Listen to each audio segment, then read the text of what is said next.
বিসমিল্লাহির রহমানির রহিম।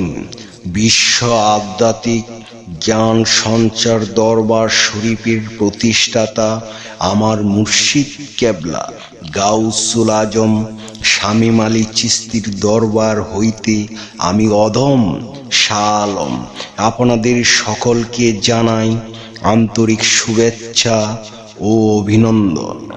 আমার মুর্শিদ কেবলা গাউসুল আজম শামীম আলী চিশতির দরবার হইতে আরও একটি আলোচনা নিয়ে আপনাদের সামনে হাজির হইলাম। আশা করি সকলে ভালো আছেন এবং সকলেই মনোযোগ সহকারী এবং ধৈর্য সহকারে শুরু থেকে শেষ পর্যন্ত সম্পূর্ণ আলোচনাটি শুনুন। আমি যে আলোচনাটি নিয়ে আপনাদের সামনে হাজির হইলাম সেই আলোচনাটি হলেন নিজের দেহের ভিতরে কোন 6টি গুণ জাগ্রত করলে আল্লাহর সাথে বিলীন হওয়া যায়। এই নিয়ে কিছু তত্ত্ব আলোচনা করিব, তাই সকলেই মনোযোগ সহকারী এবং ধৈর্য সহকারে শুরু থেকে শেষ পর্যন্ত সম্পূর্ণ আলোচনাটি শুনুন। শুরুতেই বিশ্বের সকল স্তরে লোকদের উদ্দেশ্য করে বলছি, আমার লক্ষ্য আমার মুর্শিদ কেবলা গাউসুল আজম শামীম আলী চিশতির লেখা গ্রন্থের বিষয়বস্তু আপনাদের সামনে উপস্থাপনা করা, যাতে আপনারা সকলেই হাকিকত জানতে পারেন, বুঝতে পারেন এবং হাকিকতের জ্ঞান নিতে পারেন। আমি যে আলোচনাটি নিয়ে আপনাদের সামনে হাজির হইলাম, এই আলোচনাটি আপনাদের জন্য অনেক গুরুত্বপূর্ণ। এই আলোচনার মাধ্যমে আপনারা সকলেই জানতে পারবেন নিজের দেহের ভিতর কোন 6টি গুণ জাগ্রত করলে আল্লাহর সাথে বিলীন হওয়া যায়। তাই সকলেই মনোযোগ সহকারী এবং ধৈর্য সহকারে শুরু থেকে শেষ পর্যন্ত সম্পূর্ণ আলোচনাটি শুনুন। তোমাদের কি হয়েছে? ঈশ্বরের পূজা করছ অথচ নিজেকে ভুলে গেছ। তোমরা সবাই ঈশ্বর, কিন্তু সেই ঈশ্বরীয় শক্তি তুমি নিজেই চুরি করে নিয়েছ। তোমরা কেবল প্রদীপ জ্বালাও অথচ আগুনকে নিজের মধ্যে জাগাও না। ঈশ্বর তোমাদের বাহিরে নয়, তুমি নিজের ভিতরে ঈশ্বরকে বন্দী করে রেখেছ। তোমার বীর্য, ঐশ্বর্য, যশ, সৌন্দর্য, জ্ঞান ও বৈরাগ্য, এই 6টি গুণ তোমার মধ্যেই নিহিত। ঐশ্বর্য তোমাকে বলে আমি সব কিছুর উপরে, বীর্য বলে আমি কোনো বাধার কাছে নই। যশ বলে চুপচাপ তোমার ভিতর থেকে দৃষ্টিপাত করে, যশ চুপচাপ তোমার ভিতর থেকে দৃষ্টিপাত করে বলে আমি অমর। সৌন্দর্য বলে আমি সর্বত্রই বিস্তৃত। জ্ঞান বলে আমি জানি সীমাহীন সীমারেখাও গভীরতা। বৈরাগ্য বলে আমি মুক্ত, কোনো আসক্তি আমাকে বাঁধতে পারে না। তুমি যদি সাহসী হও, নিজের ভিতরের ওই 6টি গুণকে জাগ্রত করো, তোমার আর কোনো পূজার দরকার নেই। তুমি তখন বিদ্রোহী, সেটি শুধু বাহ্যিক শক্তির বিরুদ্ধে নয়, নিজের ভিতরের অজ্ঞান অন্ধ ভয়ানক সীমার বিরুদ্ধে। যার মধ্যে ওই 6টি গুণ জেগে উঠে তিনি সত্যিকারের ভগবান। এখন সময় এসেছে, পথ চাও না দূরের মন্দিরে, নিজের ভিতরে ঢুকো, বিদ্রোহ করো নিজের সীমাবদ্ধতার বিরুদ্ধে। বীর্য জাগাও, ঐশ্বর্য জাগাও, জ্ঞান জাগাও, আর তোমার ভিতরে সেই ধূমিত ঈশ্বর বলবে আমি তোমার মধ্যে, আমি তুমি। এখন প্রশ্ন হলো, হে জগৎবাসী, আমরা কি করি এই নিজের ভিতরে 6টি গুণকে জাগ্রত করব? নিজে নিজে এই 6টি গুণকে জাগ্রত করা যাবে না। নিজের মাঝে এই 6টি গুণকে জাগ্রত করতে হলে সেই জাগ্রতওয়ালা একজন কামেল মুর্শিদের কাছে যেতে হবে। তিনি জানেন নিজের ভিতরে কিভাবে ওই 6টি গুণকে জাগ্রত করতে হবে। যদি ওই 6টি গুণকে জাগ্রত করা যায় তাহলে আল্লাহ প্রাপ্ত হয়ে যাব।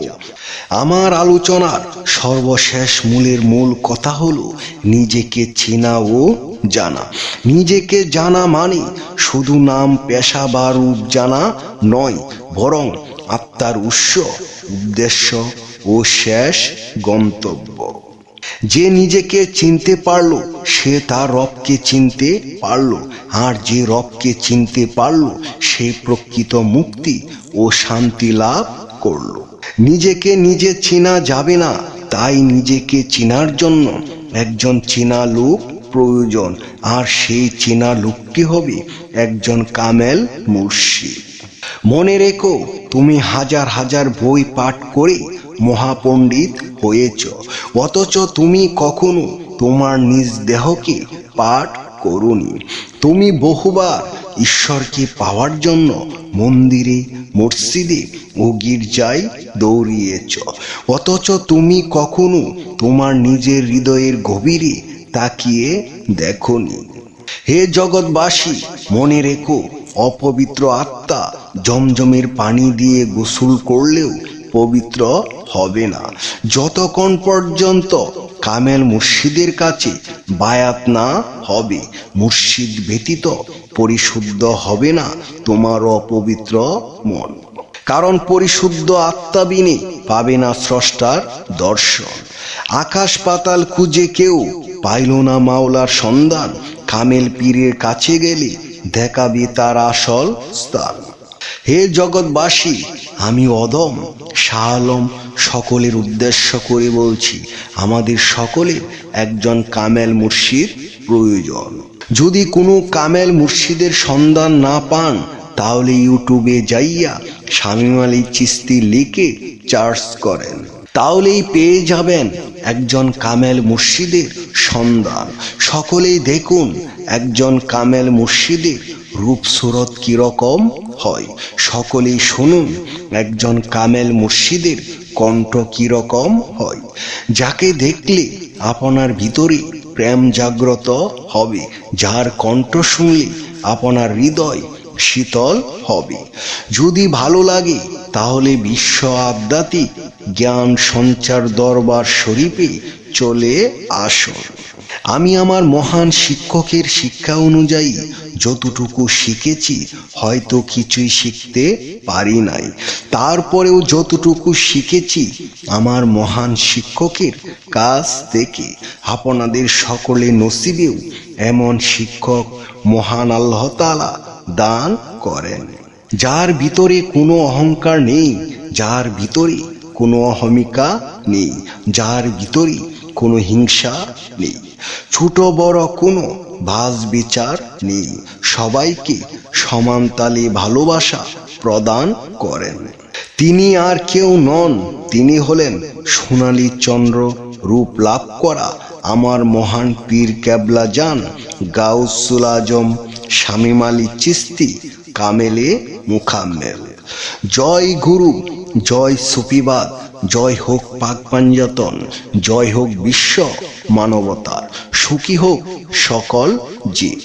আমি যে আলোচনাটি আপনাদের সামনে করেছি, এই আলোচনাটি আপনাদের কাছে কতটুকু ভালো লেগেছে? যদি ভালো লেগে থাকে তাহলে আমাদের এই চ্যানেলটি সাবস্ক্রাইব করে দিবেন, সামনে ভালো ভালো আলোচনাগুলো পেয়ে যাবেন। এবং আপনারা সামনে কি ধরনের আলোচনা চান আমাদেরকে কমেন্টে জানাবেন, আমরা চেষ্টা করিব আপনাদের পছন্দ মতো আলোচনা নিয়ে আসতে। আমার এই আলোচনাটি করতে যাইয়া কথা ভাষা ছন্দে যদি কোনো ভুল হইয়া থাকে, সকলেই আমাকে ক্ষমা ও সুন্দর দৃষ্টিতে দেখবেন। সকলে আমার জন্য দোয়া করিবেন, আমি যেন আপনাদের সামনে ভালো ভালো আলোচনাগুলো নিয়ে আসতে পারি এবং শোনাইতে পারি। সর্বশেষে সকলের চরণে হাত রেখে একটি কথা বলতে চাই, আল্লাহ গোপনেরও গোপন। সেই গোপনকে পাইতে হলে একজন কামেল মুর্শিদের কাছে যাইয়া বায়াত গ্রহণ করি সেই গোপন ইবাদত ও গোপন সাধনার মাধ্যমে আল্লাহকে লাভ করিতে হইবে। সকলে ভালো থাকবেন, সুস্থ থাকবেন। আল্লাহ হাফিজ।